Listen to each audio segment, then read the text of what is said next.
Bonjour à tous et bienvenue sur le Rendez-vous Tech, l'émission où on vous résume l'actu tech, internet et gadgets. On résume ça de manière simple et intéressante et compréhensible.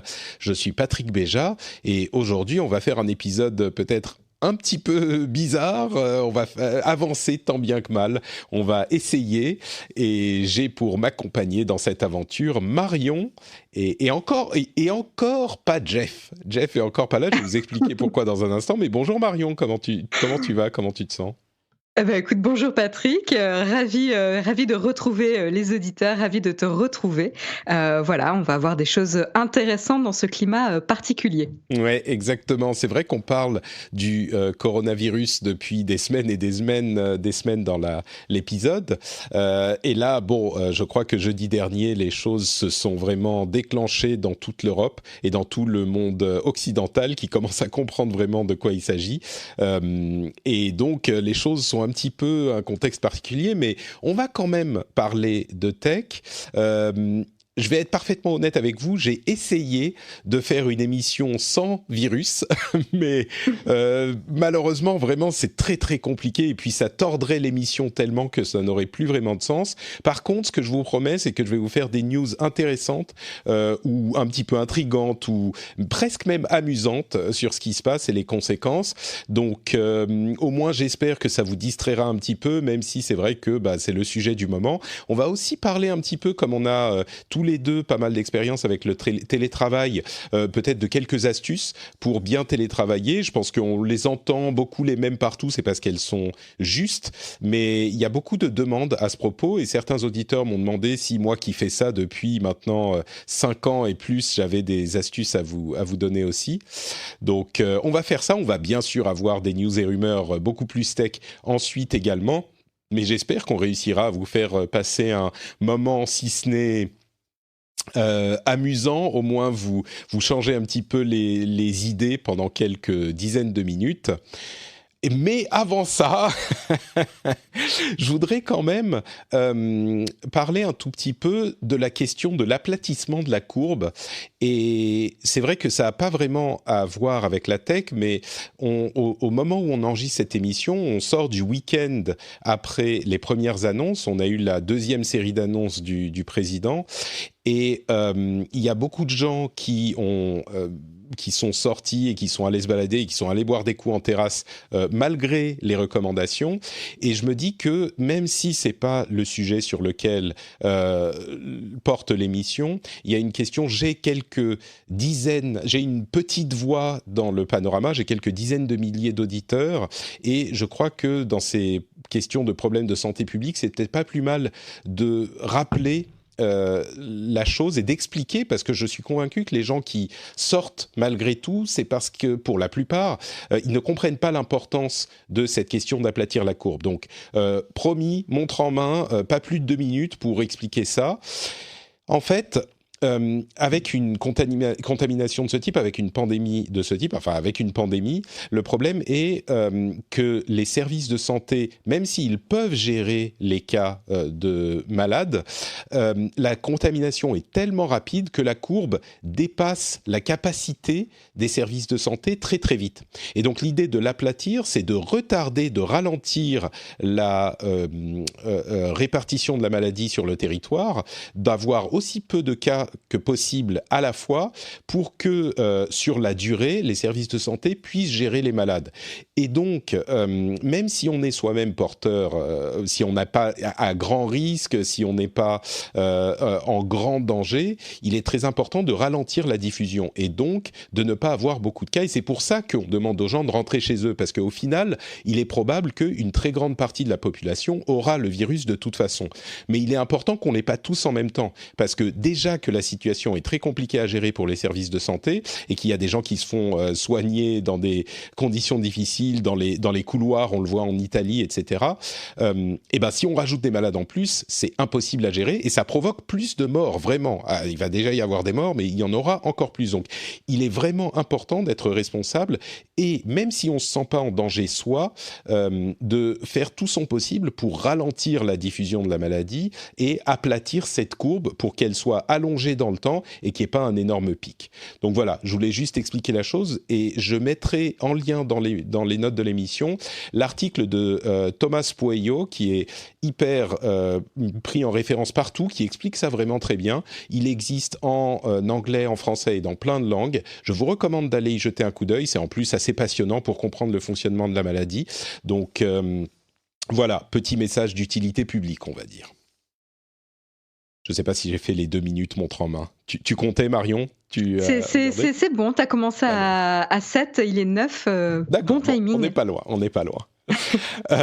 Voilà, on va maintenant parler d'autre chose, mais avant je voudrais quand même remercier, ça fait un peu bizarre ça aussi, mais bon, tout fait bizarre en ce moment, donc je voudrais quand même remercier les gens qui soutiennent l'émission. Miguel Freitas, François Colombel, Maurice Pfefferman, Sig Medic, Jocelyn Guedwright, BDG, Biboussic, l'ami Biboussic, Psylopathe, Quentin Chalopin, je sais pas pourquoi ça me fait penser à Chenapan, je suis sûr que tout le monde lui dit ça tout le temps. Désolé, Quentin, ça doit pas être la première fois qu'on te le dit. Et Thierry Huguenin, merci à vous tous et merci à ceux qui choisissent de soutenir l'émission.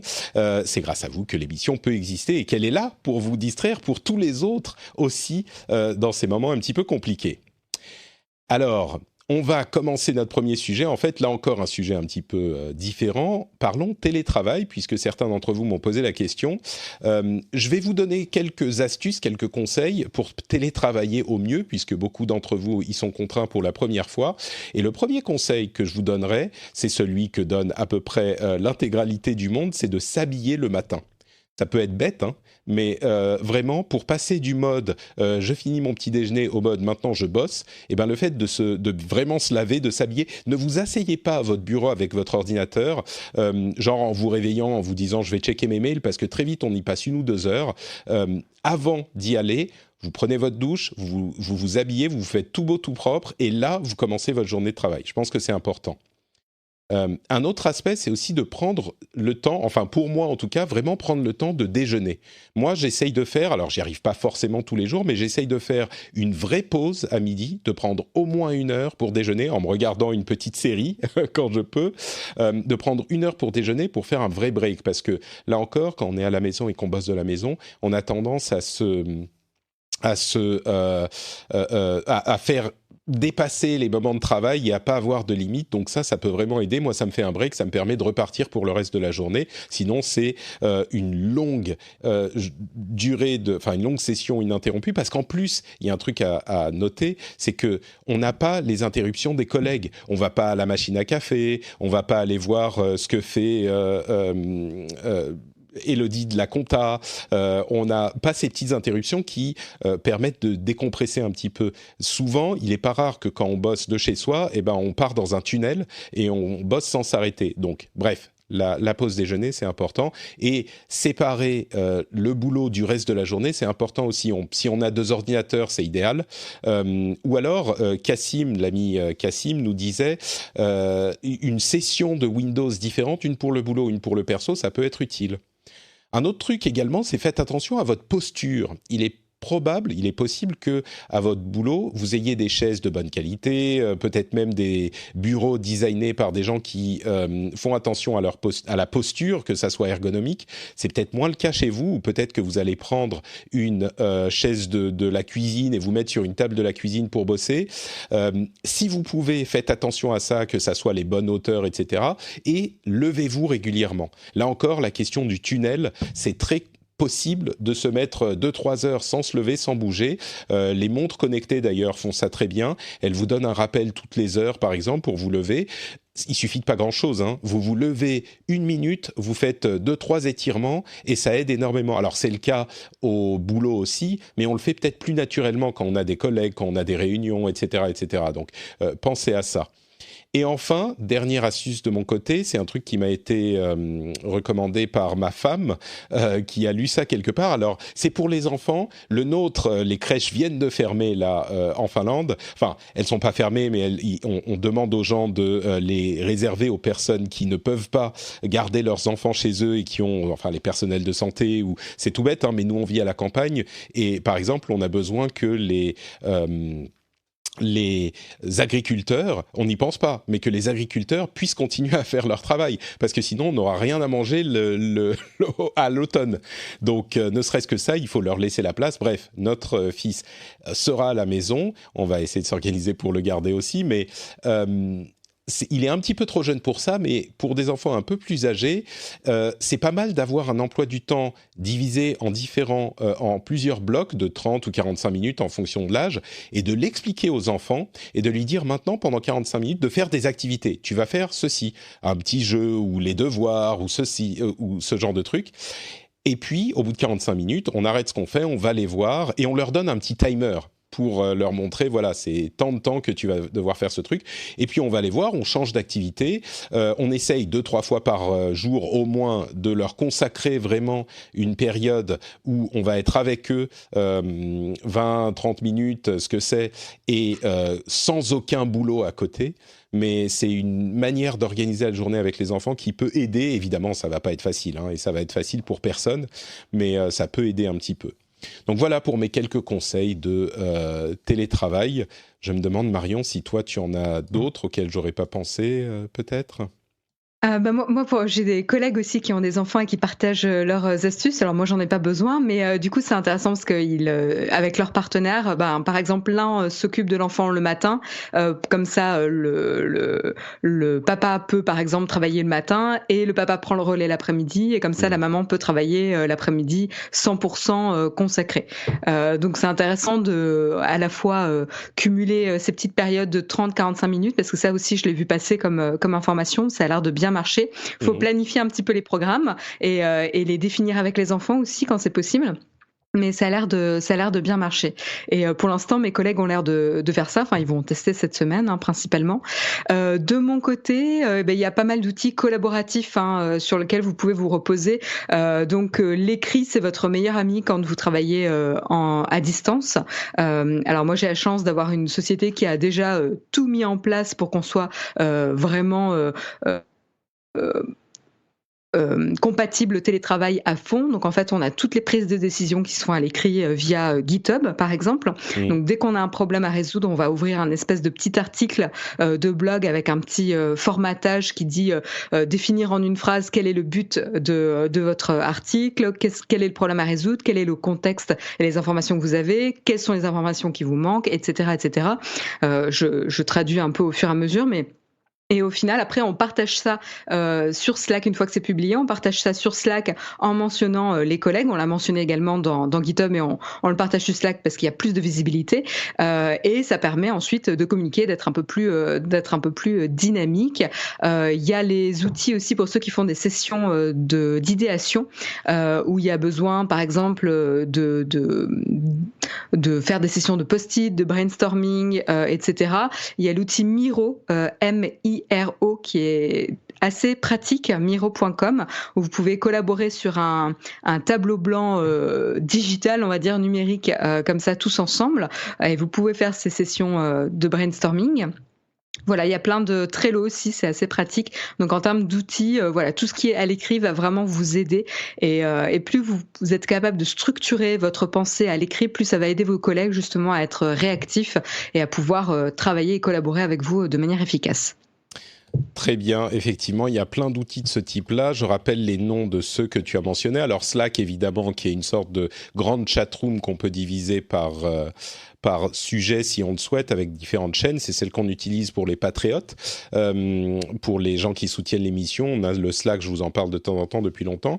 Il y a une version gratuite qui est déjà pas mal du tout pour les entreprises, on va dire, de petite taille ou de taille moyenne, surtout si vous gérez bien le truc. C'est Slack, S-L-A-C-K, je mettrai peut-être dans les notes de l'émission. Pour la gestion de projet, tu as GitHub de ton côté, c'est ce que tu mentionnais. Pour le brainstorming, Miro ou Trello. Je mettrai les liens dans les notes de l'émission. J'imagine que les sociétés, les grandes sociétés ont déjà des outils de ce type, mais si vous faites partie des entreprises ou même des indépendants qui doivent travailler avec des collègues et des camarades qui n'ont jamais eu besoin de ce type d'outils, ça peut vous être utile. Et une autre note sur les collègues, parce que toi tu travailles principalement de manière indépendante, Patrick, mais moi, mes collègues me manquent quand même. Et l'écrit, ça remplace pas les cafés, etc. Ce qu'on a mis en place, c'est après le déjeuner, alors c'est de 1 heure à 1 heure et demie, on a un lien sur Google Hangout. Et ceux qui avaient l'habitude ou qui avaient envie de se retrouver pour un café après le déjeuner, on peut tous se retrouver pour prendre un café et rattraper un petit peu, ce qui est sympa parce que ça permet de pas perdre le lien social avec ses collègues. Donc ça, c'est assez sympa. Et puis l'aspect aussi des nouveaux arrivants dans une boîte, ça s'est passé aujourd'hui. On est tous en train de travailler de chez nous et on a accueilli 11 nouvelles personnes dans la boîte aujourd'hui. Ouais, on grossit. Et du coup, il y a la question qui se pose, comment on va onboarder ces personnes, les accueillir et les faire se familiariser avec les outils, la culture de la boîte et les sujets que l'on traite, etc. Et donc moi, par exemple, je vais être un partenaire, un collègue de référence pour une personne qui vient d'arriver. Et donc pour toutes ces questions qu'elle peut avoir sur les outils, comment on travaille, etc. Elle peut évidemment me parler, mais ça c'est en temps normal. Et là, pour pas perdre le contact, on va essayer de se faire un appel vidéo au moins une fois par jour, parce que c'est un petit peu difficile quand on commence dans une nouvelle boîte, ça peut être un peu stressant. Et donc c'est important d'être présent auprès de ces personnes aussi. Super, et écoute, merci beaucoup. Tu mentionnes que je travaille en indépendant, c'est évidemment le cas, mais un petit peu moins depuis une semaine, puisque c'est également un moment un petit peu bizarre pour elle, pour venir travailler avec moi. Mais la freelance dont je vous parle depuis un certain temps, que j'ai demandé de venir m'aider, à laquelle j'ai proposé de venir m'aider pour l'émission quelques heures par semaine, elle a commencé depuis une semaine. Elle s'appelle Fanny. Vous pouvez aller lui dire bonjour sur Twitter. Fanny Como, C-O-M-O. Elle est absolument extraordinaire. Cette semaine a été idéale déjà, et je suis sûr qu'on va collaborer de manière magnifique pendant les semaines et les mois à venir. Mais c'est l'occasion de la remercier de son travail et également de vous annoncer que la pub, ça sert, et c'est vraiment quelque chose qui est important, puisque ça me permet de financer, alors c'est effectivement un temps partiel, c'est quelques heures par semaine, mais de financer le travail de Fanny qui, en partie maintenant, accomplit des missions en freelance pour moi. Donc c'est super cool, et on a bossé, donc c'est très bizarre pour moi qui ai bossé tout seul depuis longtemps, mais on a bossé, on commence à prendre notre rythme, dans le contexte de ce virus qui, pour nous, change pas grand-chose puisqu'on travaille à distance de toute façon. Mais voilà, donc réservez-lui un accueil chaleureux. Si vous allez la voir sur Twitter, dites-lui un bonjour digne des auditeurs du Rendez-vous Tech. C'est une super nouvelle et une super évolution pour le Rendez-vous Tech, bravo. Oui, je suis super content parce que, comme je le dis souvent, cette dualité entre pub, qui représente une petite partie des revenus, et soutien participatif, qui représente la plus grosse partie, est importante et fonctionne. Et là, c'est la preuve. C'est pas juste des paroles en l'air. C'est que sans ce modèle mixte, ça serait pas possible comme ça, et j'espère qu'elle va me permettre de peut-être m'aider un petit peu maintenant que le petit est à la maison, donc j'ai moins de temps pour bosser, mais aussi m'aider à produire plus, produire mieux, produire différemment. Et donc voilà, on travaille à tout ça tous les deux, et c'est très très cool. Maintenant, parlons un petit peu des conséquences tech de ce fameux virus, de cette fameuse pandémie, avec, comme je vous le disais, alors tous les trucs qui ferment, on en a beaucoup entendu parler. Est-ce que j'ai dit pourquoi Jeff n'était pas avec nous ? Je me souviens plus.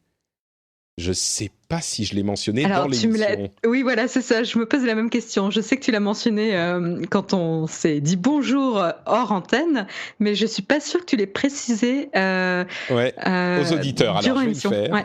Je vais le faire et désolé si je me répète, mais en fait, il a été l'État de Californie, dans lequel il réside, vient d'implémenter un confinement comparable à celui qu'on a dans d'autres pays, y compris la France, un confinement général, et donc il a dû rentrer chez lui en catastrophe et il ne pouvait pas être présent pour l'émission. Donc les choses sont à peu près comparables maintenant un peu partout dans le monde.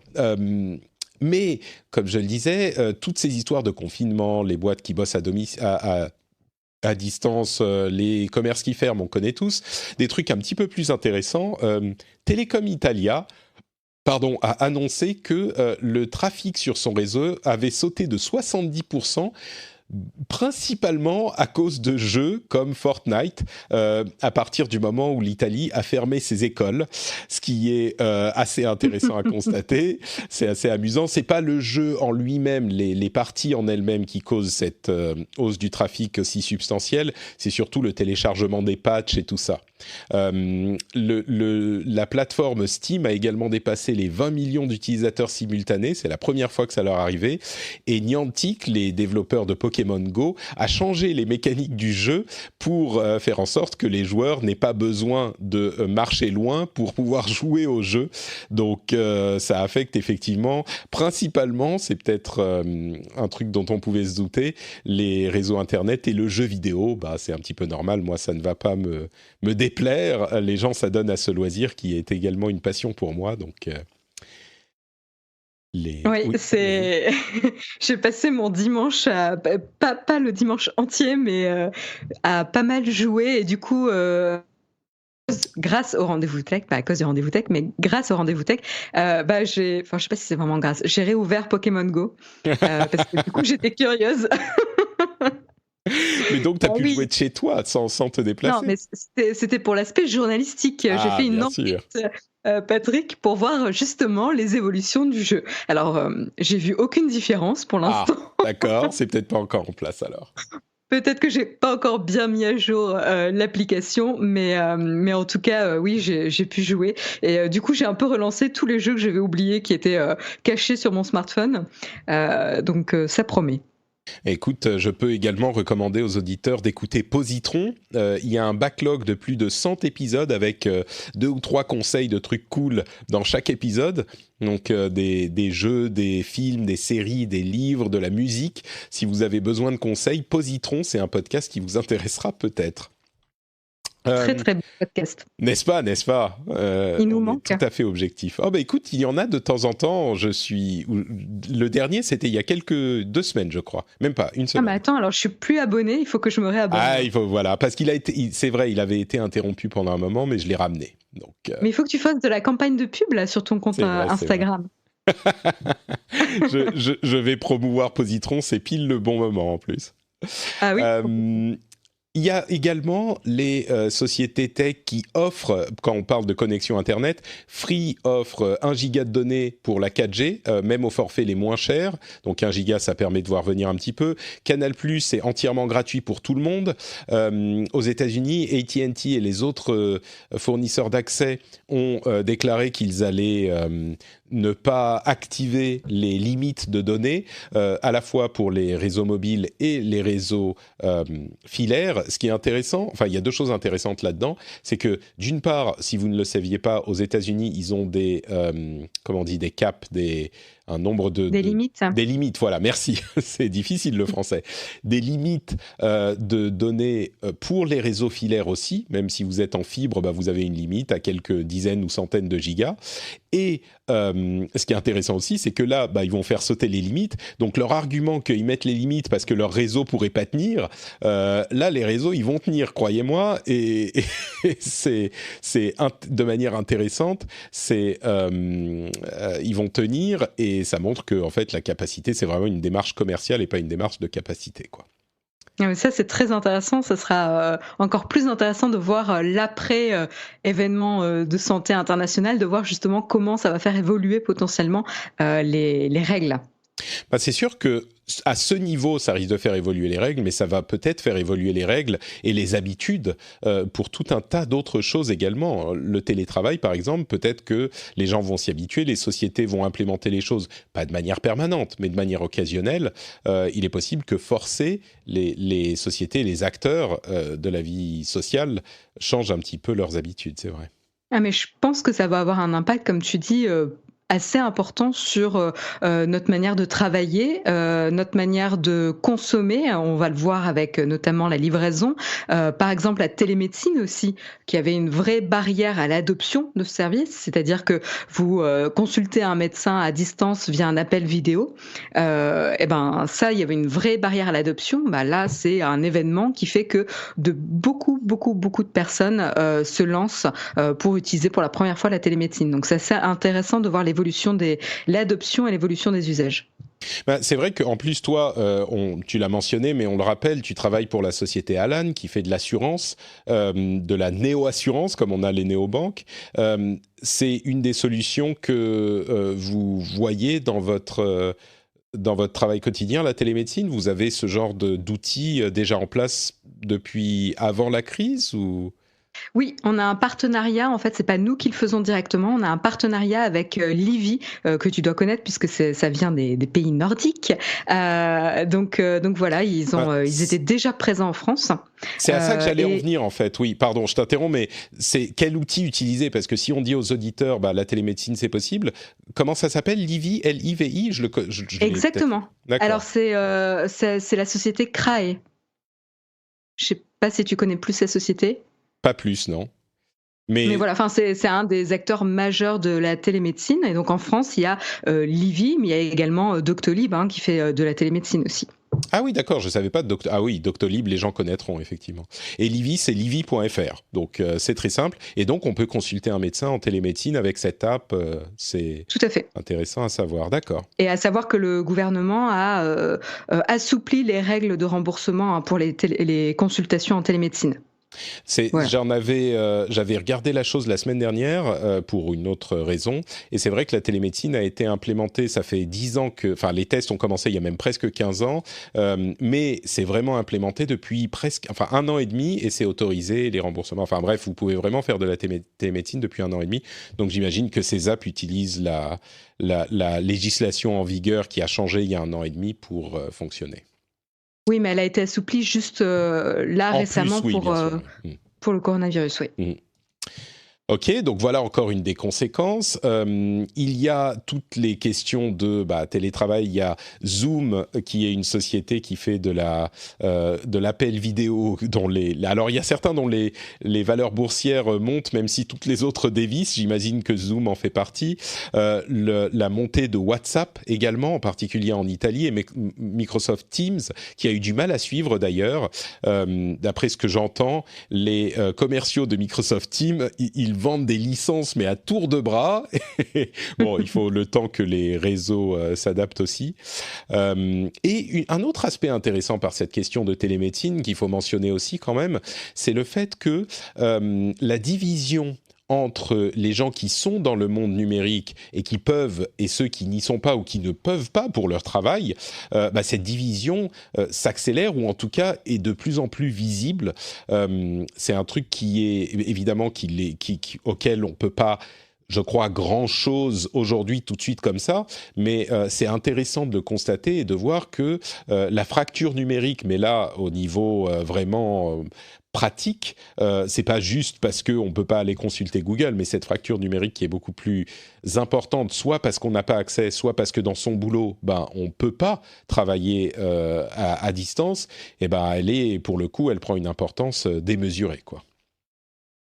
Oui, on le voit avec, ça impacte. On voit tous ceux qui sont potentiellement au chômage technique, etc. Là, j'ai eu beaucoup de personnes autour de moi qui m'ont dit, nous, on peut pas travailler, on est au chômage technique, quoi. Ouais. Alors évidemment, toujours dans cette histoire d'aplatissement de la courbe, il y a le fait qu'on doit aplatir, mais les gens qui ne peuvent pas rester chez eux, je ne sais pas quelles sont les directives précises là après le discours d'il y a une heure du président, mais j'imagine que les gens qui doivent aller travailler et qui peuvent pas rester chez eux, ils vont quand même travailler. C'est pas que tout le monde doit rester. Encore que je sais pas. Je veux pas dire de bêtises, donc je vais Je dire, sais que par exemple, tous les commerces non indispensables, donc tout ce bien qui est sûr. bar, restaurant, etc. Donc voilà, pour eux, ils vont être dans une situation spécifique. Mm. En effet, s'il est possible de continuer à travailler quand même, tout ce qui est logistique par exemple, livraison, Mm. approvisionnement, etc. Ça, il faut que ça continue à fonctionner, hein. Ouais. Ils auront des mesures d'hygiène beaucoup plus renforcées évidemment, mais ils peuvent continuer à travailler. Bon, à part ça, il y a tout l'ensemble des écosystèmes de contenu qui doivent modifier un petit peu leur fonctionnement, soit les App Store, les YouTube, les Netflix, qui modifient leur fonctionnement d'une manière ou d'une autre. Les App Store et les eBay et les Amazon, ils n'acceptent les nouveaux contenus, que ce soit de la marchandise ou des apps, que dans certaines conditions. Dans le cas de l'App Store, c'est si pour les apps qui parlent du coronavirus, enfin du Covid-19, c'est uniquement des organismes reconnus, ce qui est évidemment une assez bonne chose, je pense. Il y a Alphabet, Verily, c'est-à-dire la société mère de Google, l'une des filiales de la société mère de Google, ou l'une des sociétés de la société mère de Google, qui a mis en place un site web pour essayer d'aider à la track, à la À reconnaissance, à l'identification. l'identification, merci, des malades. On se demande d'ailleurs quelle données ils vont utiliser, parce qu'il faut se connecter avec son compte Google et c'est une série de questions, mais est-ce que dans un second temps, ils pourraient utiliser nos données pour savoir, comme on en parlait avec le système chinois, utiliser toutes les données qu'ils ont avec ce système et les envoyer ensuite à la police. Alors ça, c'était le cas du gouvernement chinois, mais enfin de l'application chinoise. On imagine que ça serait pas le cas avec l'application de Google, mais est-ce qu'ils pourraient utiliser nos données parce qu'ils ont les données de déplacement sur le compte Google? Ils ont peut-être, ils savent qui sont nos amis avec les gens avec qui on envoie des emails, etc., etc. Est-ce que ça pourrait aider à identifier les personnes avec qui on aurait pu être en contact, qui auraient pu être malades, etc., etc. Pour le moment, c'est pas encore le cas, mais ça pourrait peut-être arriver. Puis il y a des productions qui s'arrêtent, etc., etc. Donc, et il y a aussi des gens, notamment chez Apple, qui sont obligés d'aller au boulot parce qu'il y a des questions de confidentialité et ils ne peuvent pas travailler de chez eux parce qu'ils ne peuvent pas emmener leur travail chez eux parce que c'est des produits confidentiels. Alors là encore, vu le confinement qui a été mis en place par l'État de Californie, on ne sait pas si, j'imagine que ça concerne également ces employés-là, ou je ne sais pas s'ils ont une décharge, ça sera à voir, mais ceux-là, jusqu'à maintenant, même si le reste des employés pouvaient travailler de chez eux, eux, ils ne pouvaient pas, ils devaient aller au boulot. Oui, après, ce qui est important, c'est en effet, c'est des mesures pour permettre aux personnes de ne pas être confinées dans un groupe, en fait, de ne pas être à proximité. Donc, si la majorité des employés peuvent travailler de chez eux et que certains peuvent continuer de venir au boulot, mais en gardant une distance respectable, pardon. Mm. On respecte les mesures de sécurité. Après, c'est là où on se rend compte aussi que la confidentialité et la méthode de travail peut-être d'Apple est vraiment stricte pour le Oui. coup. Ah bah sur ce point, oui, il est évident que c'est un truc important pour eux. Bon bah écoute, ah oui, dernière chose, l'E3, le salon du jeu vidéo a été annulé. On en parle plus dans le rendez-vous jeu. Si ça vous intéresse, vous pouvez aller écouter ça, mais on a plein de discussions intéressantes sur ces sujets. Petite pause maintenant pour... je vais quand même vous parler du rendez-vous tech et du Patreon, mais alors vraiment en 2 secondes, parce que je vais pas passer beaucoup de temps dessus dans ce contexte, ça me paraît bizarre, juste pour vous dire, si vous vous dites depuis des semaines, uniquement si c'est votre cas, hein, des semaines ou des mois, ah ouais, faudrait que je donne peut-être, et ben là, vous êtes devant votre ordinateur, vous avez l'occasion, c'est peut-être le moment, le fameux Cling Patrick, où les clés viennent dans le bol, et vous rentrez chez eux, et là vous dites, ah bah ouais, maintenant je peux y aller, je peux me mettre devant mon ordinateur. Peut-être que maintenant vous êtes devant votre ordinateur. Donc dans les notes de l'émission, patreon.com/rdvtech, vous pouvez aller faire un tour là-bas. Vous n'avez plus d'excuses que vous êtes dans les transports en commun ou dans votre voiture. Je me sens un petit peu sale de dire ça, tu vois, parce que c'est pas que j'essaye de profiter de la situation. Dieu sait que c'est pas du tout le cas, mais c'est juste, c'est pour ça que je dis, si vous y pensiez avant et que vous êtes toujours partant, si vous appréciez ce que je fais, pourquoi pas. Maintenant, bon, je comprends que c'est pas non plus le moment où on pense à ces choses-là. Mais bon, si vous êtes dans cette catégorie, patreon.com/rdvtech. Les rumeurs et les petites infos en plus. Alors évidemment, tout est chamboulé, mais on a 2 ou 3 petites choses du côté de Google. D'une part, le Pixel 4a devrait arriver en vente à $400 du côté des États-Unis. On imagine qu'il sera disponible en France aussi. À moins... Pardon, on s'est réveillé tôt ce matin. On imagine qu'il sera disponible en France aussi. On ne sait pas quand exactement, mais il devrait pas tarder. Mais le problème, c'est qu'avec les changements dus à la pandémie, bref, il y aurait une caméra, un écran qui fait une bonne partie de la taille avec un petit trou pour la caméra, comme on le voit souvent désormais.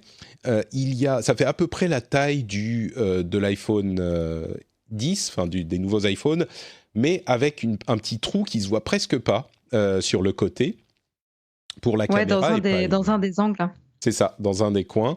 Il aurait donc un port jack, un écran 60 Hz de 5,8 pouces et une belle résolution de 443 points par pouce. Un processeur Snapdragon 730 et 6 Go de RAM, c'est standard, on va dire. C'est le Pixel relativement, je dis bien relativement, enfin milieu de gamme, on va dire, à $400, ce qui donnera sans doute 500 € à peu près. Le 3A était de très bonne qualité, donc voilà, c'est un téléphone à garder à l'esprit si vous êtes... si vous cherchez un nouveau téléphone Android, sachant que là, je ne crois pas qu'on ait de date pour la disponibilité. Donc voilà. Il y a également une nouvelle Chromecast Ultra qui devrait arriver. Donc les petits équivalents, enfin les TV sticks, les trucs qu'on met dans le port USB. Les dongles, ouais. Le port USB, le port HDMI, voilà, le dongle HDMI qui nous permet de streamer du contenu depuis notre téléphone vers la télé. C'est un truc très simple, sauf que là, en fait, ils abandonneraient cet aspect streaming uniquement et ils auraient un petit Android TV dans la Chromecast, ce qui est quand même assez cool parce que j'avoue que, enfin pour moi en tout cas, l'aspect streaming ne m'a jamais 100% convaincu, ça m'est utile de temps en temps, mais avoir Ouais, moi je sais pas, je l'utilise de temps en temps sur ma Chromecast. J'ai une Chromecast 4K Ultra, mais qui est venue avec mon Stadia d'ailleurs. C'est bien le seul truc qui m'a servi un petit peu. Mais oui, c'est super. Un petit peu, mais je sais pas. C'est un truc que je préfère quand j'ai une app. Tu vois, je suis old school.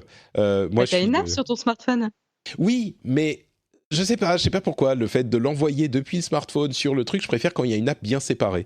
Et du coup, tu as une télé Android, comment ça se passe? Non, j'ai juste une télé, enfin moi j'ai une télé LG qui est sous WebOS, il survit dans ma télé LG, dont je suis très content d'ailleurs, mais j'ai surtout mon Apple TV qui me sert plus que le reste. Voilà.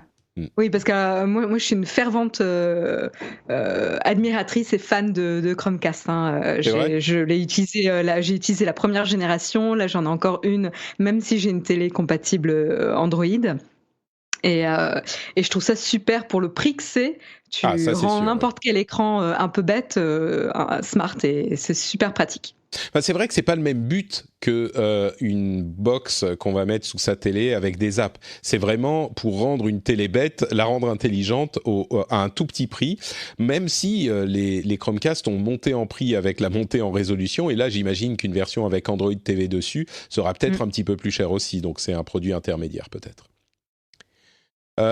Et Google a également annoncé que G Suite, donc la suite avec toutes les applications de bureautique, avait 2 milliards d'utilisateurs. C'est marrant parce qu'on n'y pense pas forcément dans les produits Google, Google Apps, Google Pages, Sheets, etc.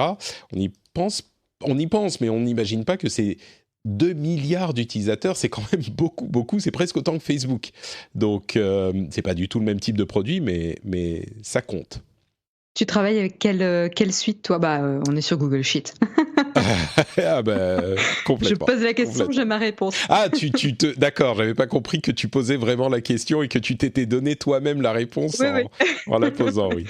C'est merveilleux. Moi, j'apprécie beaucoup Google parce que l'aspect en ligne tout le temps est pratique, tant que l'Internet fonctionne. J'utilise Office 365 pour d'autres choses, pour les trucs genre comptabilité, tout ça, c'est un petit peu plus sur Office, mais pour tout ce qui est boulot de production, c'est des documents un peu plus simples. Je suis 100% chez Google, moi, pour ça. C'est certain. Ouais, ma boîte aussi, on est sur Google, ouais.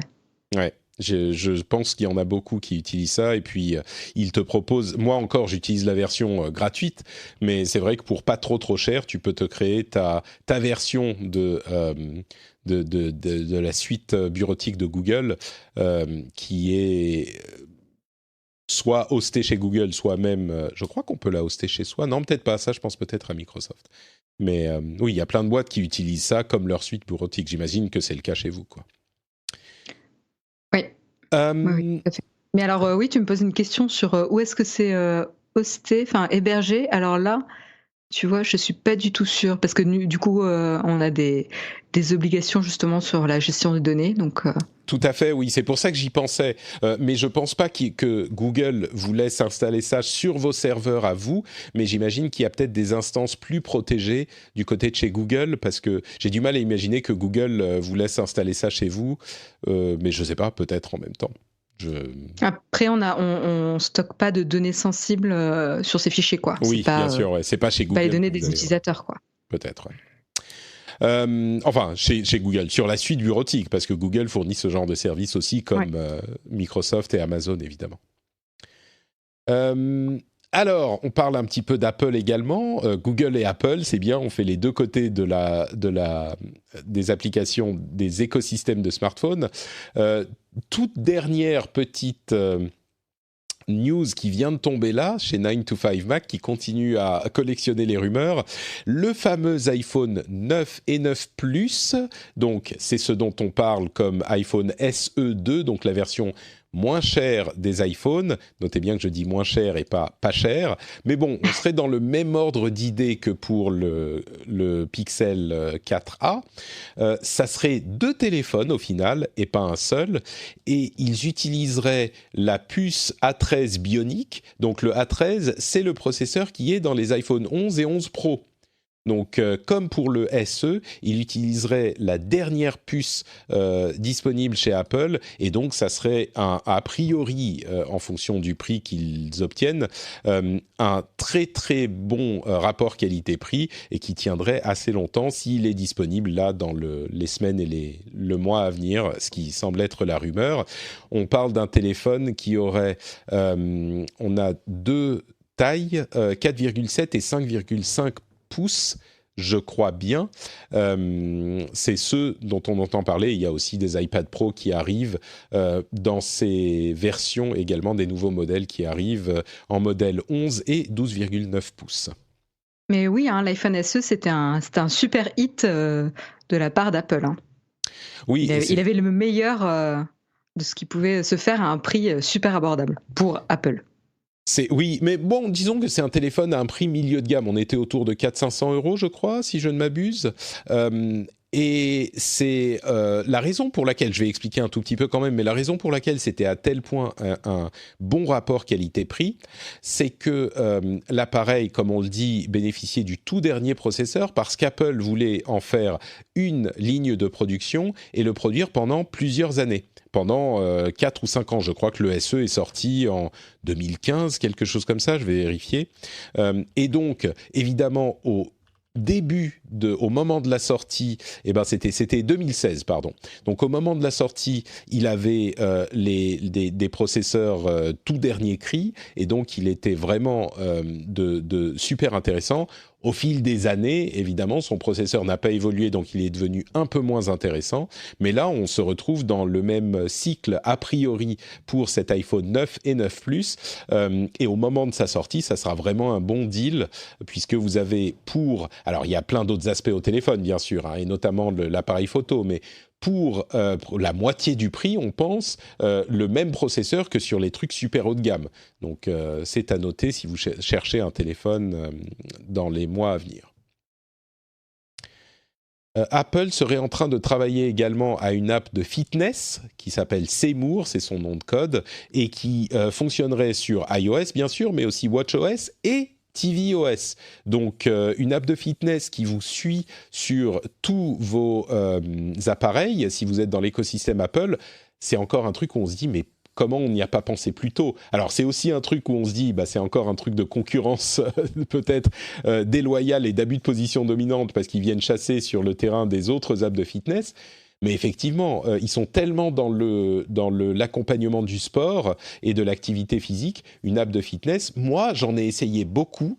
Je me demande si une app qui serait installée sur mon téléphone et qui communiquerait avec tous mes appareils, ça serait pas un truc qui me pousserait à en utiliser une sur le plus long terme, quoi.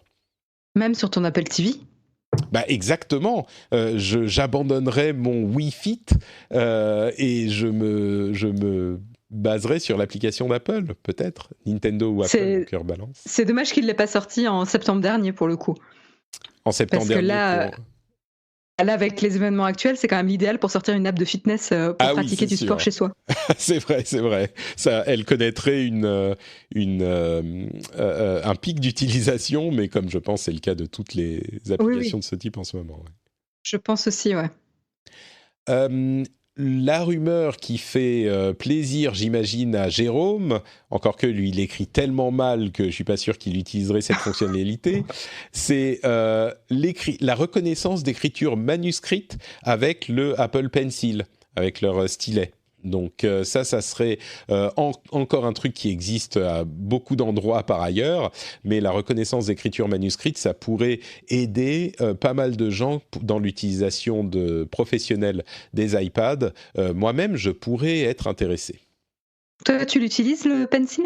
Non, mais peut-être parce que je sais pas dessiner, je l'utilise très très rarement, genre pour signer un truc de temps en temps, mais si ça reconnaissait mon écriture, parce que parfois, tu veux prendre des notes, et en fait, la raison pour laquelle c'est intéressante, la reconnaissance de l'écriture manuscrite, et il y a, comme on le dit souvent, il y a par exemple les Surface, les Microsoft Surface qui font ça très très bien, je suis sûr qu'il y a plein de tablettes Android qui font ça très bien, et il y a d'ailleurs des apps sur iPad qui font ça pas mal aussi.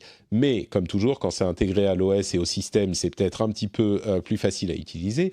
Et l'avantage que ça a, c'est que si ça fonctionne assez bien, du coup, on n'a pas besoin de se trimballer un clavier séparé.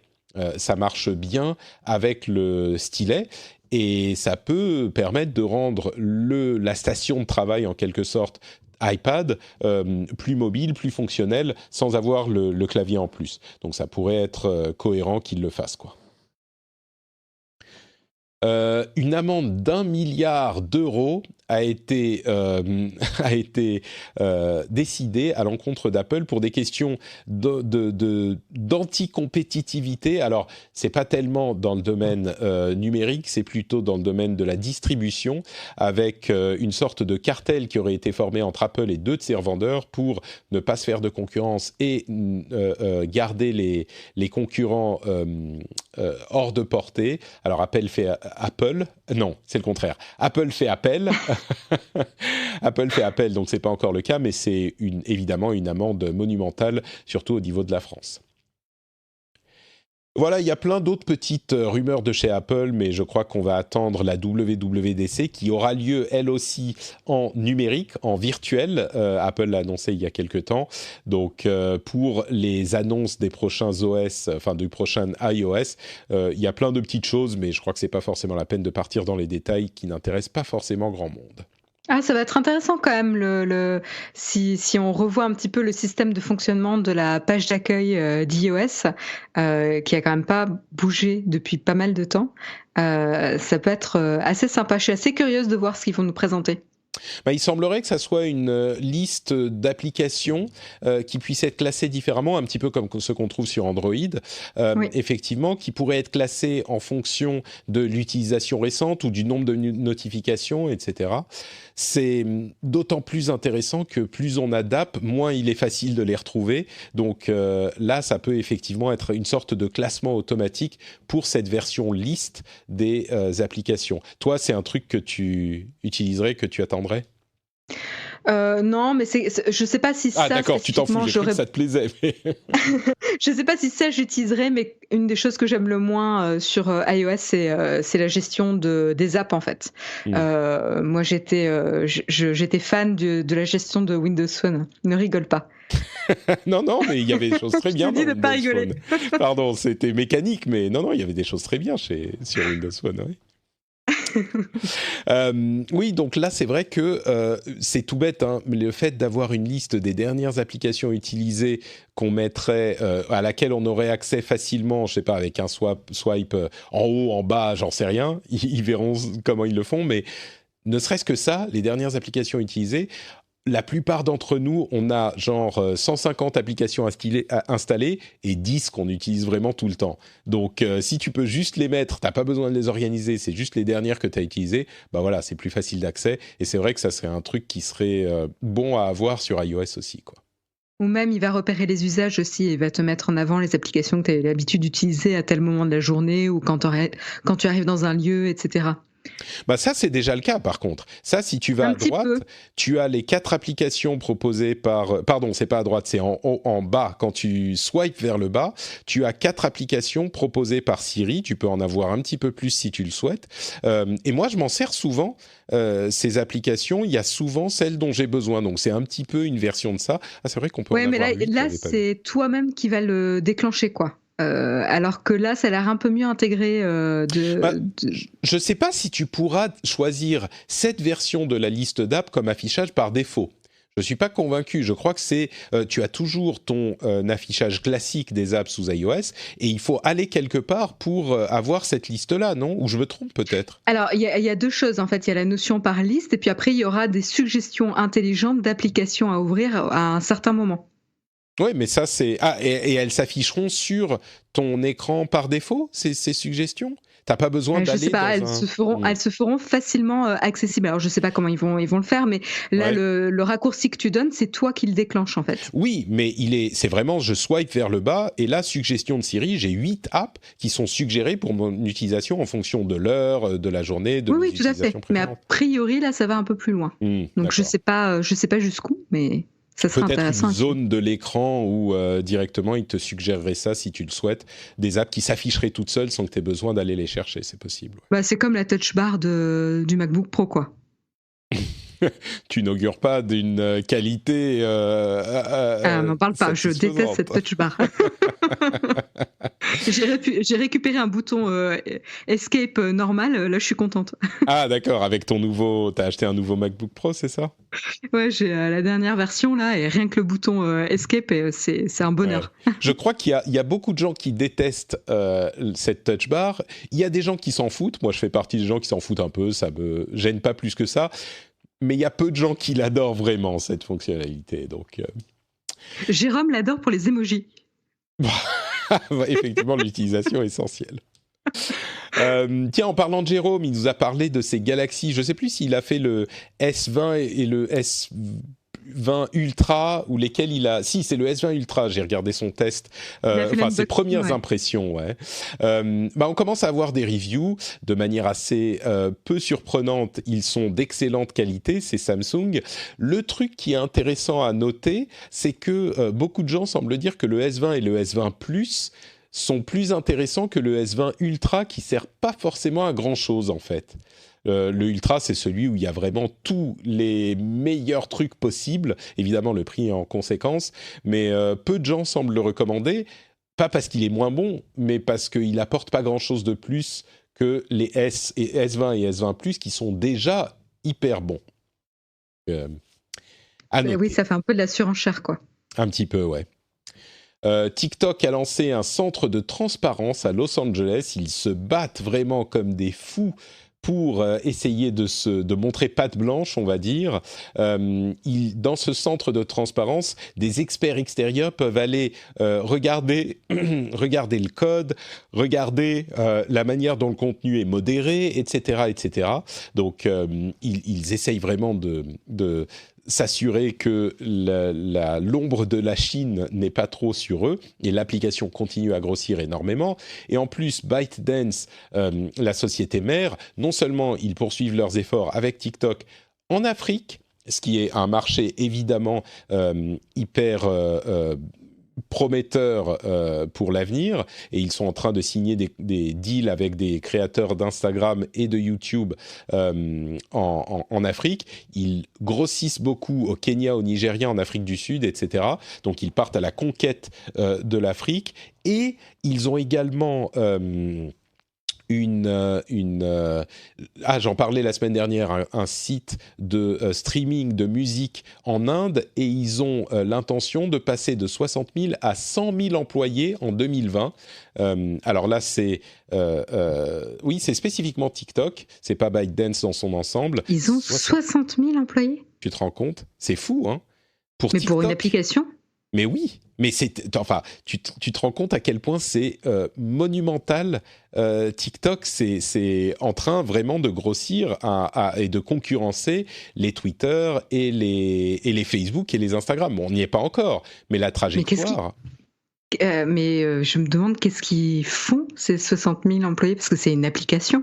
Oui, alors attends, peut-être que j'ai parlé trop vite. C'est ByteDance dans son ensemble qui aura d'accord. qui en a 60 000 et 100 000 à terme. Mais tu sais, Facebook, c'est qu'une application aussi, et je crois qu'ils sont pas loin des 100 000 employés. Hein.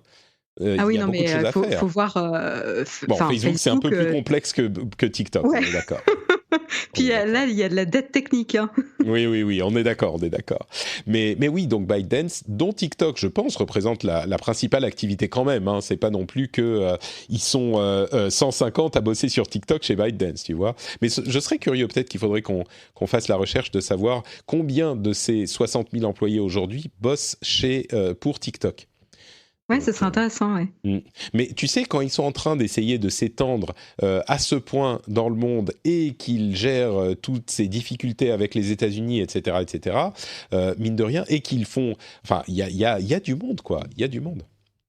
Bah, t'as les équipes qui vont gérer le contenu dans les différents pays, t'as les équipes légales avec les nuances par pays, etc. Enfin, oui. Les sales, c'est... Ouais, tout à fait. Quoi. Donc bon... je suis en train de voir si je peux trouver le Twitter, le head count de Twitter, mais le nombre d'employés de Twitter, je ne suis pas sûr que je pourrais le trouver à temps. Ils sont seulement 4000 chez Twitter. Ah non, c'est en 2018, pardon. 2018, 4000, ils sont peut-être pas non plus beaucoup plus nombreux aujourd'hui. Ils sont 5000 environ chez Twitter. Oui, voilà, je suis pas sûr qu'entre 2018 et 2020, ils ont eu beaucoup de budget supplémentaire pour embaucher. C'est sûr. Bon, Twitter. Et bien justement, puisqu'on parle de Twitter, on va finir avec Twitter. On parlait d'un deal entre le board et Jack Dorsey qui a été conclu il y a 1 ou 2 semaines pour que Jack Dorsey reste à la tête du réseau. Et ben, d'après ce qu'on entend, le deal risque d'être compliqué à tenir, parce qu'il faut que Dorsey fasse une croissance de 20% en 2020 du nombre d'utilisateurs quotidiens qui peuvent voir des publicités. Donc, il y a d'autres domaines comme la croissance du revenu en même temps, d'autres choses, mais 20% en 2020, bon, surtout dans le contexte du virus, mais encore que Twitter n'en souffre pas forcément, au contraire. Oui. Peut-être qu'ils sont plus... C'est l'une des boîtes qui en bénéficie. Mais 20% de croissance, alors que Twitter a dû avoir entre 0 et 0,5% de croissance d'utilisateurs quotidiens depuis les 5 dernières années, ça paraît difficile à réussir, quoi. Et si ça ne réussit pas, a priori, il doit quitter sa place, Jack Dorsey. Oui, là, je pense, c'est même étrange qu'ils se soient mis d'accord sur un tel objectif. Mm. tellement ça paraît une porte de sortie évidente. Ouais. Ça paraît. Peut-être qu'il n'avait pas le choix. Peut-être que l'activisme des membres, enfin des actionnaires, faisait que les membres du board étaient prêts à le mettre dehors et qu'il a dit bon ok, je vais essayer, mais bon, 20%, peu probable. Et d'ailleurs, si jamais ça n'est pas atteint et que Dorsey est sorti, peut-être que ça ne sera pas une mauvaise chose pour Twitter, parce que, comme on le disait la dernière fois, il n'est pas hyper actif, je trouve, l'ami Jack. Oui, c'est compliqué de savoir l'impact d'un CEO à cette échelle-là. Enfin, on n'est pas dans les petits papiers, quoi. Non, et puis ce qui est d'autant plus compliqué, c'est que Dorsey, c'est l'un des fondateurs. Et c'est un petit peu l'image du CEO fondateur, c'est le spectre de Steve Jobs sur la Silicon Valley. Et en général, les gens qui ont conçu le produit à la base, est-ce que ce sont les meilleures personnes pour le gérer sur le long terme quand le truc grandit? Est-ce que c'est eux qui connaissent le cœur et l'essence du produit et qui donc ils vont pouvoir le mener vers ce qu'il peut être de meilleur? Ou alors est-ce qu'il faut des adultes qui viennent prendre les choses en main quand tout devient sérieux, ou est-ce que ces adultes ne vont justement rien comprendre et penser que à l'aspect financier et donc prendre des mauvaises décisions comme on l'a vu avec Yahoo au hasard qui a d'une part qui s'est enterré eux-mêmes et qui a enterré de nombreuses sociétés qu'ils avaient acquis à côté. Enfin c'est compliqué, on peut jamais savoir, mais... Ouais. Mais par contre, j'ai été mauvaise langue. En fait, ils ont déjà dépassé 20% de croissance des utilisateurs actifs en 2019. Hein. C'est vrai, ils ont plus parce que le nombre d'utilisateurs total ne croît pas. Mais peut-être que les utilisateurs qui deviennent plus actifs sur la plateforme. Ouais, parce que là, c'est ce que dit l'article. Je vérifiais parce que j'avais un doute dans ma mémoire. Et en effet, c'est pas impossible. En 2019, ils ont dépassé ce seuil-là. Donc on parle d'utilisateurs actifs qui voient des pubs, donc effectivement de revenus pour la société. À vrai dire, on en parlait également il y a 1 ou 2 semaines, l'aspect stories, à mon avis, augmenterait l'utilisation du réseau. Ensuite, est-ce que ça serait bien pour le réseau ou pas? Moi, je pense que oui, mais ça serait à discuter. Mais ça augmenterait l'engagement des utilisateurs de manière significative. Donc peut-être que rien que ça pourrait donner une bonne partie des 20% aussi. Donc... Ah, écoute, si Instagram a réussi à convaincre Patrick Béja de faire des stories, alors là, si Twitter s'y met, Patrick Béja va revenir sur Twitter en force. Écoute, je suis énormément sur Twitter de toute façon, vous le savez. Et d'ailleurs, j'ai fait une story sur Instagram expliquant ce que j'expliquais au début sur l'aplatissement de la courbe, et je l'ai converti sur Twitter. Ça marche super bien. C'est tout à fait compatible. Donc, si les deux font les stories, moi, je suis super content. Mais en attendant, vous pouvez aussi me suivre sur Instagram. Il y a du contenu sympa, comme par exemple mon fils qui a son écharpe avec la panthère dans le fond. La dernière photo que j'ai postée, elle est magnifique et je vous laisse la découvrir. La panthère menaçante dans le fond, un petit peu floue pour l'effet bokeh artistique, de qualité, moi je vous dis.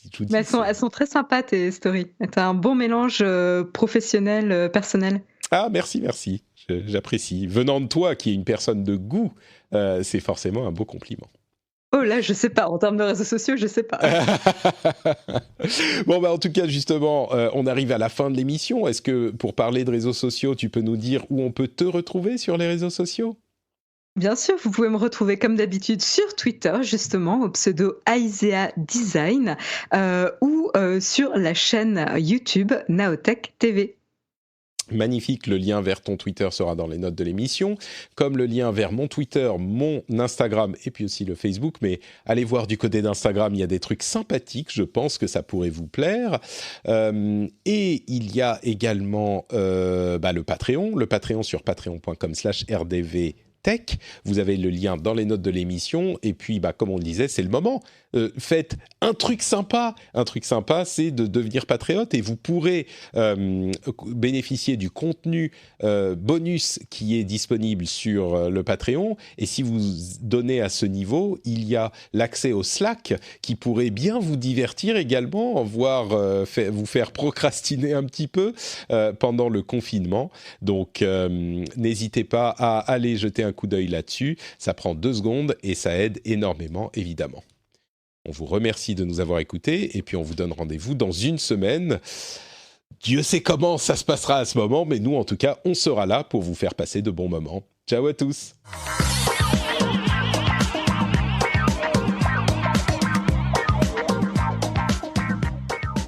Ah, tiens, je viens de voir un petit SMS de ma femme qui me dit « Estonia Rules ».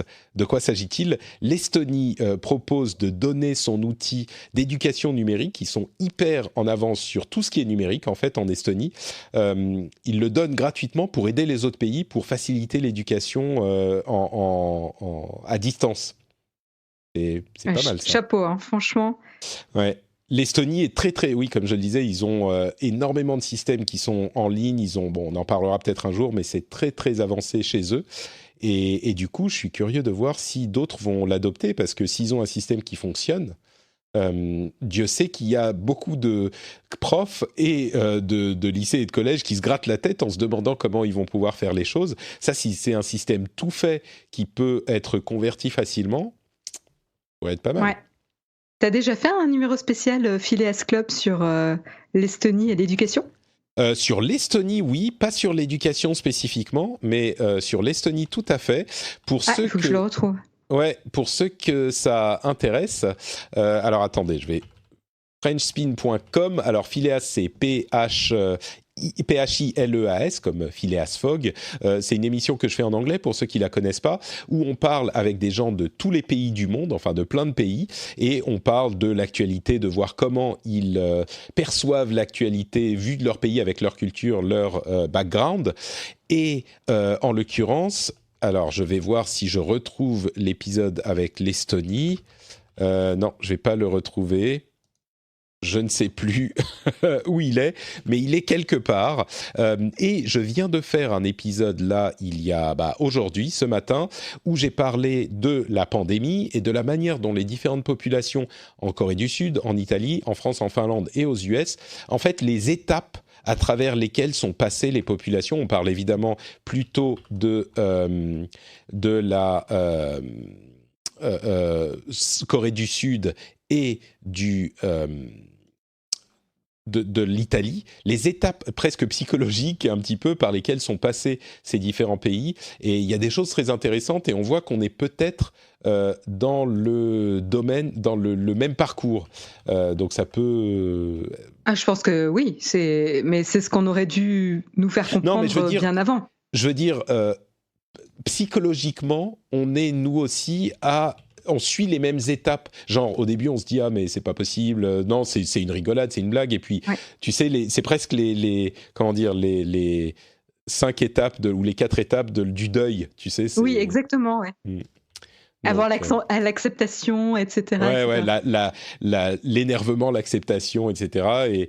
Et c'est pour ça aussi que je me dis, les gens qui ne comprenaient pas ce week-end, c'est des gens qui faisaient certaines choses ce week-end, c'est des gens qui n'avaient pas compris ou qui étaient à une étape différente. Bref, de Phileas Club, je retrouve pas le truc sur l'Estonie, donc du coup, mais je sais que c'est Nicolas avec qui je l'avais fait, un ami français qui est en Estonie, et je me souviens plus de l'épisode.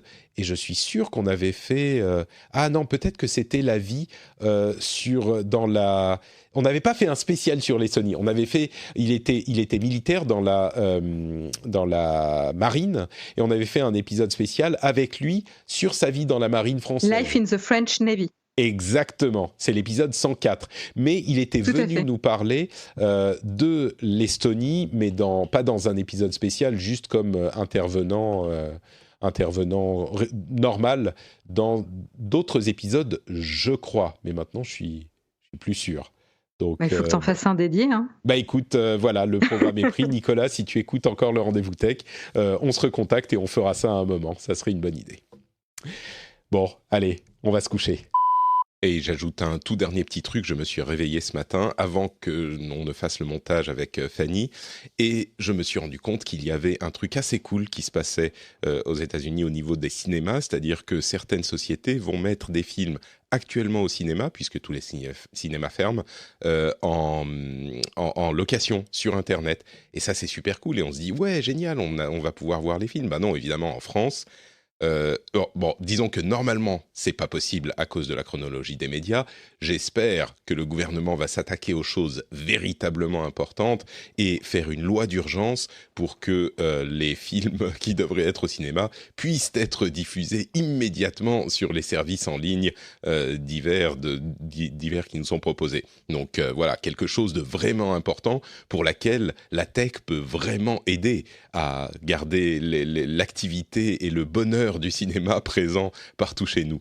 Bon, je plaisante et je sais que ça va pas se passer parce que ça provoquerait des problèmes dans la chronologie des médias justement, mais ça serait quand même cool. C'est pas la première priorité, mais disons que ça serait plutôt pas mal. Puis un autre truc qui est en train de se passer visiblement en un petit peu moins cool et un petit peu moins techie, mais j'en parle quand même, il y a en Allemagne une équipe de Big Brother, je sais même plus comment s'appelle l'émission de télé-réalité en français, mais le Loft, enfin à l'époque ça devait être ça, mais en tout cas ils sont enfermés dans leur studio, leur appartement, leur maison, et ils savent pas qu'il y a la pandémie, et la production veut leur annoncer, leur dire en live à la télé, et vraiment j'espère qu'ils vont pas faire ça parce que bon, j'ai jamais été très fan de télé-réalité, à part Terrace House sur Netflix, qui est absolument merveilleux et super gentil et mignon.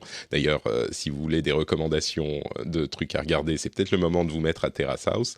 Si vous voulez de la télé-réalité qui, là, pour le coup, est vraiment cool et sympa, et en plus vous fait voyager au Japon, et d'autres trucs qu'on recommande dans Positron, évidemment, vous pouvez trouver ça dans votre app de podcast. Mais pour ce qui est de Big Brother en Allemagne, là, on n'est même plus à une question de voyeurisme, c'est une question, ça devient du sadisme, je trouve, de leur de leur annoncer ça en live à la télé, c'est hyper traumatisant, ils vont pas y croire, bref.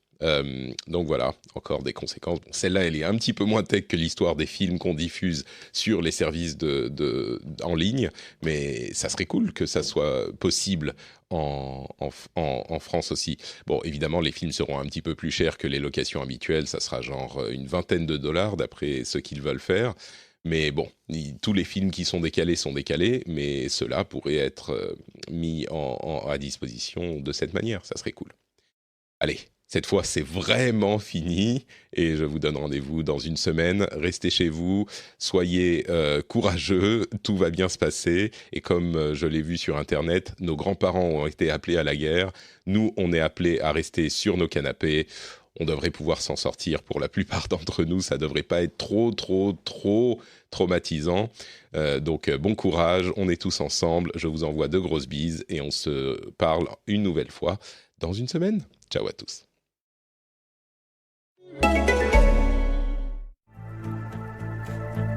À quoi ressemblera une ville 100% circulaire en 2050 ? Les super matériaux de la science-fiction peuvent-ils devenir réalité ? La révolution biomimétique aura-t-elle lieu ? Découvrez Le pouvoir caché des matériaux, un podcast de Saint-Gobain, disponible sur toutes les plateformes.